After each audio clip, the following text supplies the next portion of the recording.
Well, it's been a funny old spring, but at last the buds are bursting, the soil's drying out, you can get sowing, planting and even walking on it.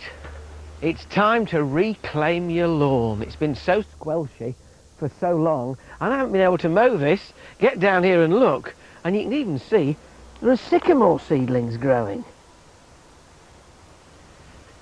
You've really got to help the drainage in the surface of the lawn, and that means quite simply just stabbing it with a fork, pushing it in for 4 to 6 inches and wiggling it. And as you wiggle, you'll see that ground begin to lift, let in the air and let the water away. And then to help that water get away, you can fill those interstices with sand. Get a broom on it and really brush it in. You don't have to sweep the sand down the holes. You can just leave them as vertical drainage channels. But in really sticky clay soils, pushing the sand in does turn them into land drains. It is useful. And you've probably guessed by the amount of sand I've got here, I'm not going to do it all over this lawn. When you've got the air in, you need to get the moss out. And it's been a jolly good spring for moss. It's loved the wet weather. But with one of these plastic tooth rakes, as opposed to the wire tooth, you can get it out quite easily. Here you are, you see. But without ripping your lawn to shreds, as those wire springbok rakes often do. And it's not nearly so hard on the stomach muscles, but just hard enough to keep you fit. Satisfying sort of job. What the winter rains have done is washed every ounce of nutrition out of the lawn, so you need to put it back in. Now, you've got a choice here. You can use one of these, a combined weed killer and fertiliser dressing, which, as well as feeding the grass, will bump the weeds on the head, but it's inorganic, and you need to apply it with one of these, a wheeled distributor, just to make sure it's even. If you apply it unevenly, it can burn the lawn. Now, in the bottom of here, you can see a notched cylinder, which feeds those granules through the holes in an even distribution. If you don't want to use that, if you're organic, you can use this, which is an organic lawn feed. It won't do anything about the weeds at all. It's difficult to apply through a wheeled spreader because the granulation is uneven, but the plus is that it won't scorch, so you can apply it by hand without too much fear of over application and scorching. If it doesn't rain for a couple of days after you've applied it, water it in, leave it for a few more days, and then you can mow. Don't cut too low, but you'll soon see your stripes beginning to come and your grass beginning to turn back into a lawn. Sorted him out. I was so inspired by Sarah Raven's cutting garden a couple of weeks ago that I've decided to try one for myself here in Alan's old vegetable plot. And it seems such a good idea. You use a separate area to grow flowers specifically for the house without having to cut them from the border, and you get to enjoy them while they're growing. Anyone could do this, it's so easy, and I've chosen a range of hardy annuals and some half-hardies which are particularly happy sown in situ, so there's no fuss with seed trays, pricking out and so on. In fact, some of them hate any kind of root disturbance at all, so they have to be sown where they're going to flower. Now, the first thing to do is to get the ground sorted out. What you're aiming for is a nice fine tilth, and that simply means a really good crumbly texture. And Alan's got so many stones in his soil, it means a lot of picking them up, getting rid of them, and getting rid of some old vegetables as well.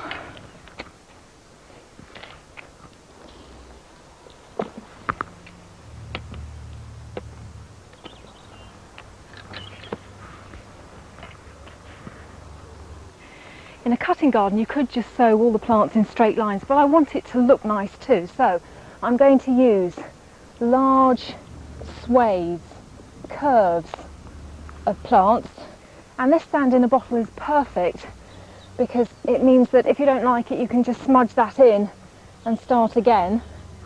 It doesn't have to be perfect, it doesn't have to be too regular.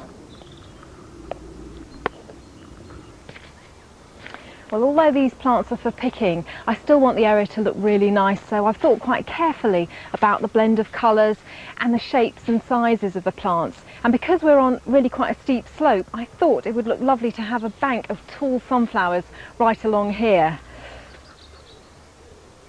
Other hardy and half-hardy annuals I'm growing include the feathery fern-like leaves of cosmos, topped with daisy-like flowers, and for pure wow factor, spicy zinnias. These sunflower seeds need to go in about 12 inches apart.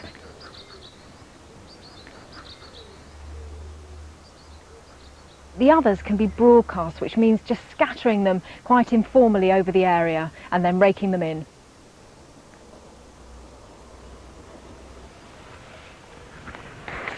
Then water the entire bed so that you settle the soil back around the seeds, but use a very fine misting rose so that you don't actually wash the seeds away. And I'm hoping for the first flowers in June. Now then, are you a daring designer, a budding botanist, or just plain green-fingered? Do you have a wonderful garden and heaps of horticultural knowledge? Well, if you do, then you could be the next BBC Gardener of the Year. Last year's winner, David Rosewarne of London, had the daunting task of building a show garden in the competition's final. And the search is on again for the best amateur gardener in the country. If you're up to the challenge and fancy a crack at David's title, then click onto the gardening website www.bbc.co.uk/gardening for entry details, or email us at gardeneroftheyear@bbc.co.uk. Or there's always the post. Send an A4 SAE to BBC Gardener of the Year 2001, PO Box 7545, Birmingham B5 7GY. That's BBC Gardener of the Year 2001, PO Box 7545, Birmingham B5 7GY. And the closing date is the 24th of June. Good luck! Maybe you've been inspired by Gay Search's Healing Garden, and in her final film, she explores the healing power of plants. Until the 19th century, every civilization in the history of the world had relied on plants, and on herbs in particular, for its medicines. But then the scientists started to examine plants, to extract the drugs from them, digitalis from foxgloves for example, and even to synthesize them, so that in the West anyway, drugs became king, and all those thousands of years of ancient folk wisdom were lost. But now more and more people are turning back to herbal remedies. You'll find them not just in specialist health shops like this one, but in your average high street chemist. It's interesting that as more and more of these flower and herb remedies go under the microscope, solid scientific evidence is being found to show that they really do work. Anne McIntyre is a medical herbalist who's been practicing in a Gloucestershire village for over 20 years. And how do herbs actually work? Well, they work on a variety of different levels. They work on the level of their pharmacological constituents. So if you looked under a microscope and you examined a leaf or a flower that we used, then you would see volatile oils, tannins, mucilage and so on. And those chemical constituents have a pharmacological action in the body, so that we can actually now explain a lot of the ways that the ancients would have used the herbs by their pharmacological actions. People were very suspicious of herbal medicine, weren't they, in recent times? I think people got very excited about drugs, and people were very excited about the advent of antibiotics and so on when they were first discovered. But then obviously after a while one began to see that actually they are amazing healers for a particular acute problem or a very stubborn chronic problem that won't go away, but they're not the whole answer. So what about growing healing plants in your own garden? Obviously there are hundreds to choose from. Fennel's a wonderful plant. Like most other culinary plants, it was used because it tasted good, but also because it was an excellent digestive, and the essential oils that give it its wonderful taste and aroma are highly antiseptic. As a herbal remedy, it's the seeds that are used, and you'd make a decoction. That means that you'd actually boil up the seeds in water, so that the boiling process actually imparts the properties of the seeds into the water. And of course fennel seeds are used with dill seeds in gripe water, so that gives you an idea of what fennel does. It relaxes the smooth muscle throughout the digestive tract. Any kind of griping or spasm or pain, any kind of colic, it's wonderful for. Any other herbs that are really good, general use? Well, one that takes over people's gardens, but a lot of people love, is lemon balm. It's a great antiviral. And you'll see now in the chemists, next to orthodox remedies for cold sores, you'll see melissa oil. Melissa is the Latin name of lemon balm. And the essential oil from the melissa is great for cold sores. What about coriander? Tell me about that now. Oh, coriander. Everybody loves coriander, don't they? And so while you're eating your coriander leaf on top of your curry, or you can make coriander seed water, coriander seed tea, you're cooling the system. So if you've got any hot inflammatory problem, any itis, dermatitis, cystitis, arthritis, conjunctivitis, and you want to reduce the inflammation, you can use something cooling like coriander. You can juice the leaves and make a wash for a hot inflamed skin if you've got a rash. And you can make a water from the seeds, soaking the seeds in cold water overnight and then straining them and drinking them. Tastes delicious and is wonderfully cooling. Excellent as well if you're feeling hot and bothered and you're feeling irritable, impatient, intolerant. It chills you out. Are there any good wild plants that you can grow easily in the garden? Yes, and there's a wonderful one that's very pretty and smells good, which is meadowsweet.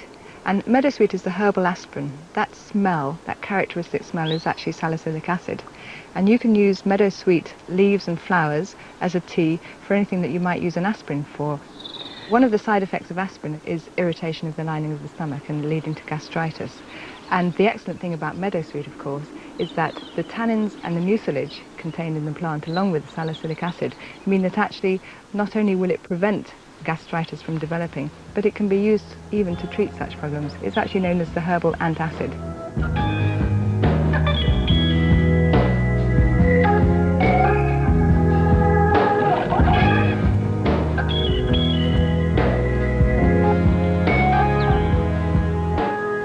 You don't have to have a huge amount of space to have a herb garden.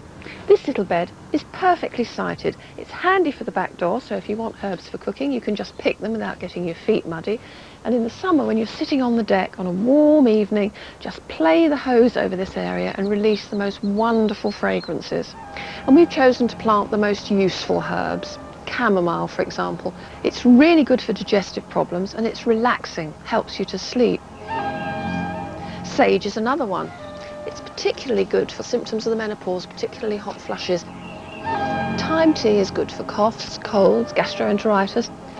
Recent research suggests that there's a component in thyme that's essential to keep cells healthy and therefore delay the aging process. So if thyme really can delay the ravages of time, I think I'll go and put the kettle on.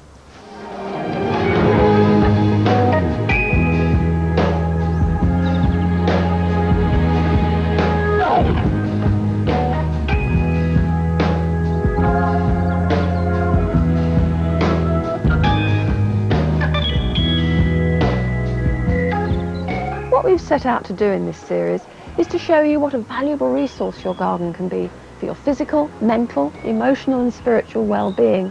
And we hope that along the way you've picked up some good ideas for creating healing areas in your own garden. To misquote the well-known government warning, gardens can be seriously good for your health.